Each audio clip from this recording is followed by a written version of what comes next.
আমরা ইহজাগতিক, মানবিক, গণতান্ত্রিক ও কল্যাণকর রাষ্ট্র দেখতে চাই। আমরা কেমন সমাজ চাই? আমরা অসাম্প্রদায়িক সমাজ চাই। আমরা যতদূর সম্ভব বৈষম্য, শ্রেণী পার্থক্য, শ্রেণী বৈষম্য এগুলো যতটা সম্ভব দূর করতে চাই। নারী বান্ধব সেবা প্রতিষ্ঠান চাই, সেটা হোক থানা, হোক হাসপাতাল বা হোক আদালত।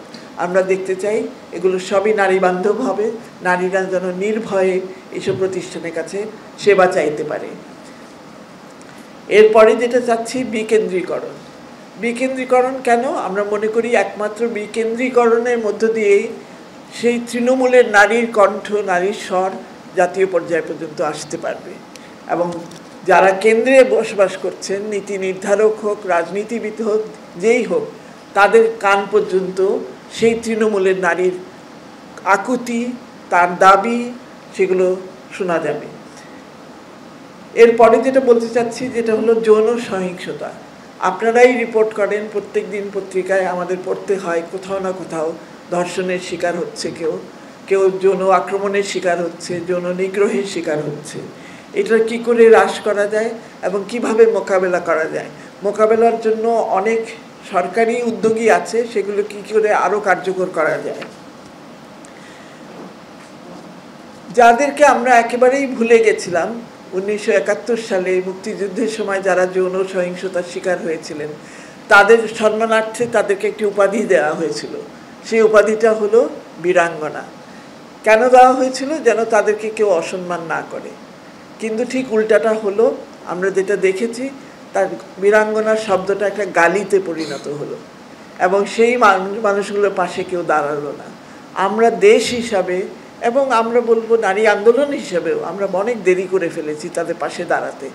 এখন তাদের পাশে দাঁড়িয়েছি, ইউনূস ভাইকে বলে এসেছি তাদের জন্য কিছু করে। ভাষার ক্ষেত্রেও আমাদের কিছু পরিবর্তনের দাবি আছে। আমরা ধর্ষিতা শব্দটা শুনতে চাই না। 2 লাখ মা বোনের ইজ্জতের বিনিময়ে স্বাধীনতা আর শুনতে চাই না। আমি 16ই ডিসেম্বর আর 26শে মার্চ আসলে আমি আতঙ্কে থাকি যে এটা কতবার শুনতে হবে প্রত্যেকের বক্তৃতায়। কারণ এনারা কোনো অপরাধ করে নাই, এনাদের উপর অপরাধ করা হয়েছে। সুতরাং এনাদের ইজ্জত যায় নাই এবং ইজ্জত নারীর জনিতে থাকে না। সুতরাং সম্ভ্রম, ইজ্জত, এইসব কথা আমরা চাই বর্জন করবেন। আজকে একটা সুযোগ, আজকে আপনারা প্রেসের অনেকে আছেন, আপনারা নিশ্চিত করবেন যে আপনাদের পত্রিকায় বা আপনাদের চ্যানেলে এই শব্দগুলো যেন আর কখনো ব্যবহার না হয়।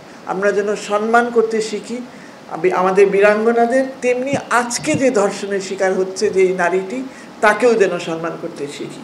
433টা সুপারিশ আছে সব মিলে বিভিন্ন খাতে।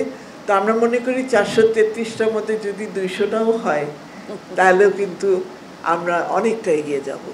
এবং আমাদের সুপারিশগুলিও, প্রস্তাবগুলিও আমরা 3টা ভাগে করেছি। একটা হলো যেগুলো আমরা মনে করি এই সরকার, অন্তর্বর্তীকালীন সরকারের সময় করা সম্ভব, অর্জন করা সম্ভব, বা অন্তত শুরু করা সম্ভব, সিদ্ধান্তটা নেওয়া সম্ভব, নির্দেশটা দেওয়া সম্ভব। দ্বিতীয়ত আমরা মনে করছি এরপরে যে সরকার আসবে, 5 বছর মেয়াদি সরকার হোক বা 4 বছর, যেটাই হোক, সেই সময়ের মধ্যে কি করা যায়, তো সেটাকে আমরা আলাদা ভাগ করেছি।